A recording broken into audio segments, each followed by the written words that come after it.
Thank you, ma'am, for allowing me to speak on this important amendments. Ma'am, I represent Telugu Desam Party. On behalf of Telugu Desam Party, I'm standing here. A party which is a regional party from Andhra Pradesh, which has substantial amount of members in this house as well as in Sabha. On behalf of Telugu Desam Party, I stand here in support of both women reservation. On behalf of Telugu Desam Party, I stand in support of delimitation also. And as just Mahoji has posed, a lot of people are posing a lot of questions to us. Of course, this is democracy. A lot of people will pose and we have to answer. As a regional party, that too coming from South India, the first question is, as you're coming from South India, are you going to support this? Second question is, will TDP support delimitation as well as women's reservation if the seats are 543 or 815? Whether TDP had considered about losing its representation with increase in seats? These are the questions. And fourth question was, why TDP is not asking for 2011 census or latest census? And fifth question is, does delimitation be fair? Wouldn't it be gerrymandering? These are the questions that people are posing it. Members inside the house and media outside are posing this to the Telugu Desam Party, and it's our duty to answer these questions. And it is our duty to put it on record also in this house. Ma'am, Telugu Desam Party is in support of Women's Reservation Bill because we believe in what Ambedkar said. What Ambedkar said was, a constitution is a vehicle of life guided by the spirit of the age. Ma'am, from yesterday onwards, we could see a lot of women coming and sitting in the gallery in the anticipation. Thank you, Dada. Thank you, Dada.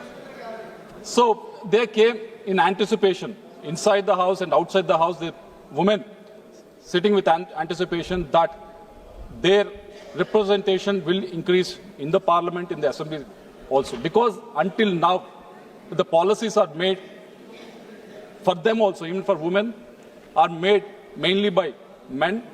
And the time has come for women to actually raise their voice, to actually make the policies for themselves. And this is the spirit with which we are supporting this women's reservation, ma'am.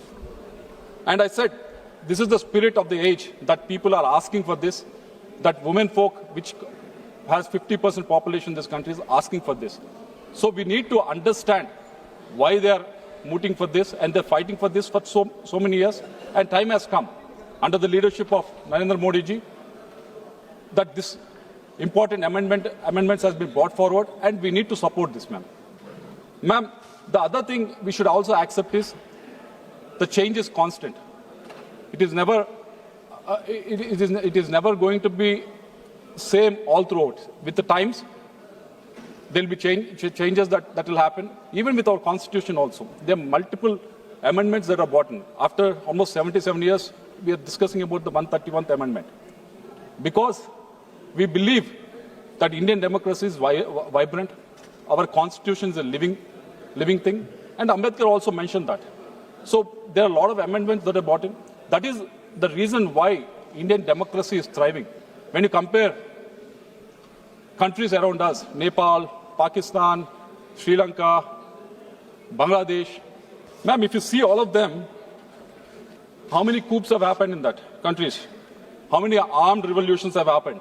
How many times the constitution itself has collapsed? Why it didn't happen in India except for those 3-4 years during the emergency? Why democracy has thrived in India was because we believed change is constant. We believed what Ambedkar ji has mentioned.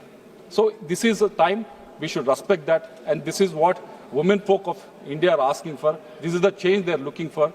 So we need to support this.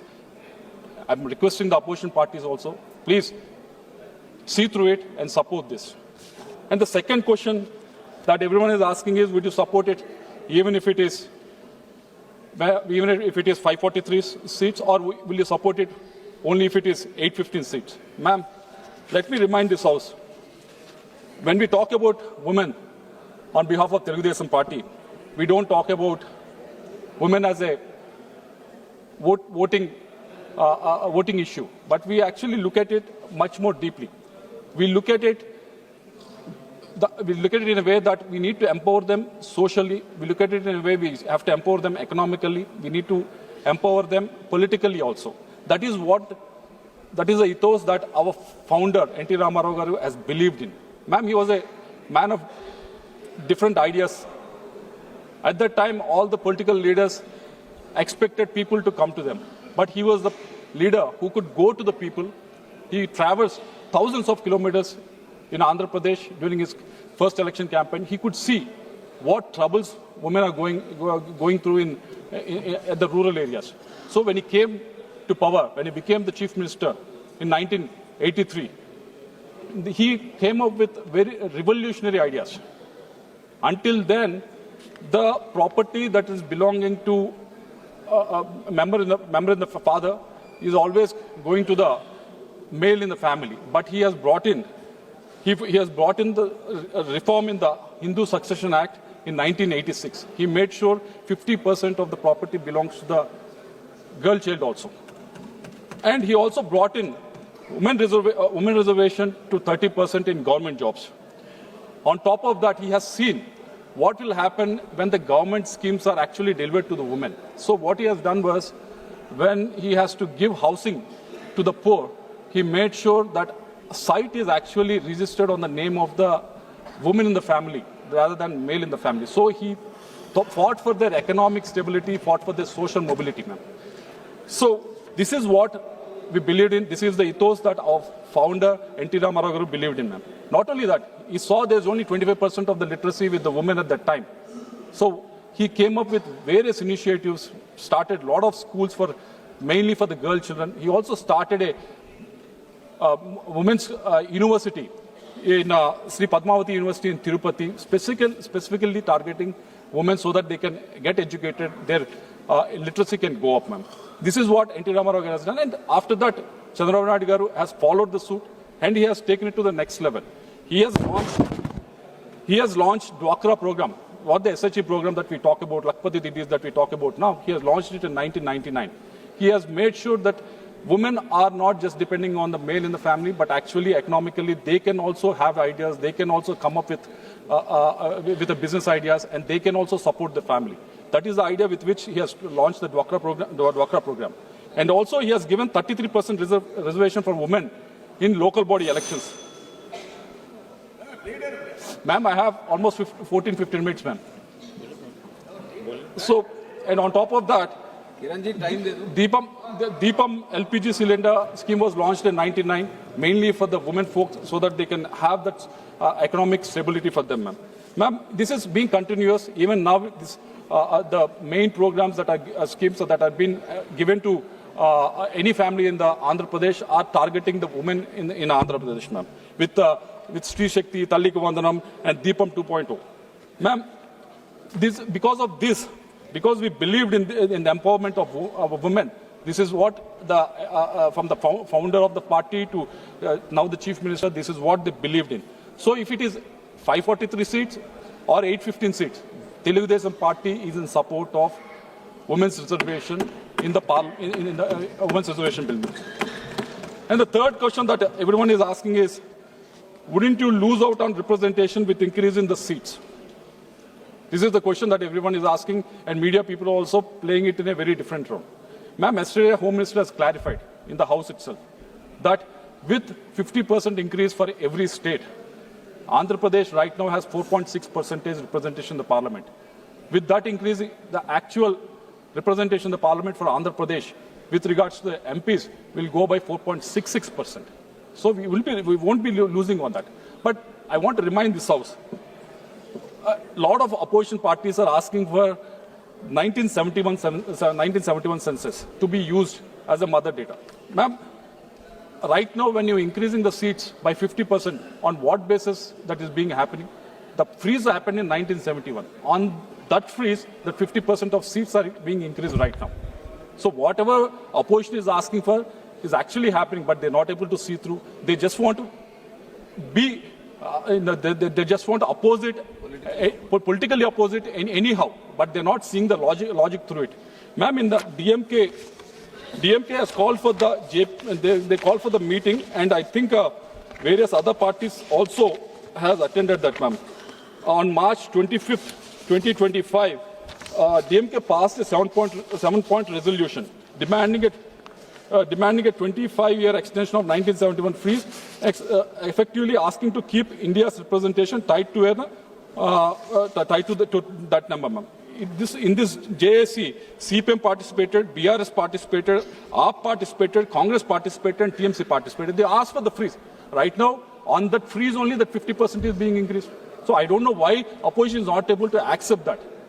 There's nothing new that is being happening on the 1970 population freeze, where 543 seats have been allocated. On top of that, 50% has been increasing, and yesterday Home Minister has clearly clarified. And even then, if you can't accept the truth of what is happening, even then, if you want to give out the fake narrative, false narrative, saying South India's number will go down, South India's representation will go down, I hope and I request the opposition to actually come to census and actually accept what the delimitation means and support the delimitation process in total.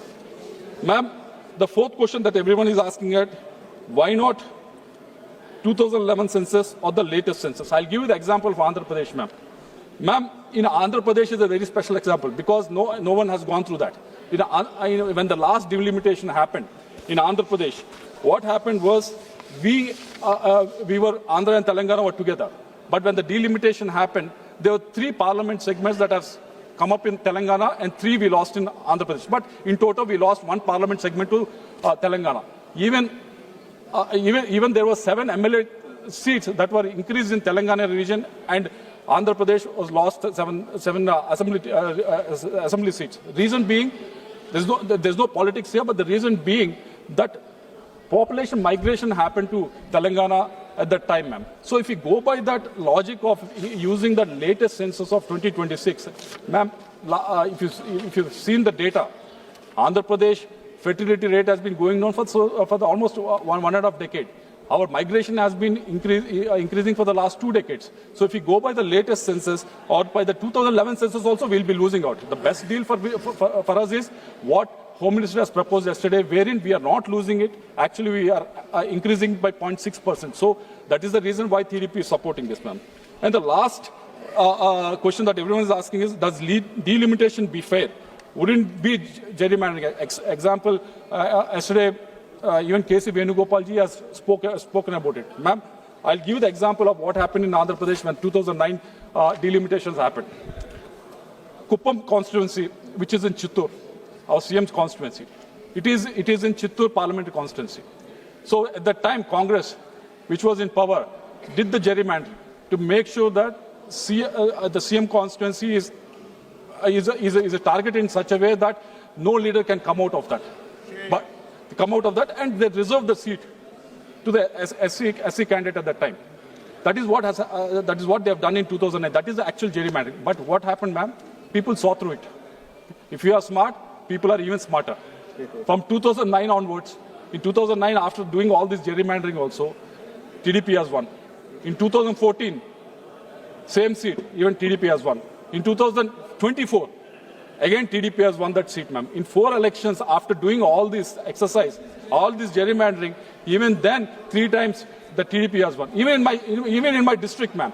Even in my district. What is gerrymandering? Making sure that, as a senior member was asking, making sure this is that a term from Illinois. Gerrymandering was Illinois wherein Senator. you bring in all the voters in such a way that you will get advantage for the party in the ruling rather than party in the opposition. That is what the gerrymandering actually is. Even in my district in Guntur, ma'am, they did the same exercise. Tadikonda constituency, where they thought one cadre or one community was supporting in support of Telugu Desam party, we should corner them, so they made it a reserved seat. Even Pratipadu constituency, they did it, but People saw through it, ma'am. People want to vote. They vote. People are smarter. They can't be fooled like how opposition is expecting. When the Congress was in power, they tried to fool the people. Yes, they did. They tried to fool the people by doing this. Because right now they're raising this issue of delimitation because they know what thievery they have done in 2009 delimitation. That's why they think that can happen.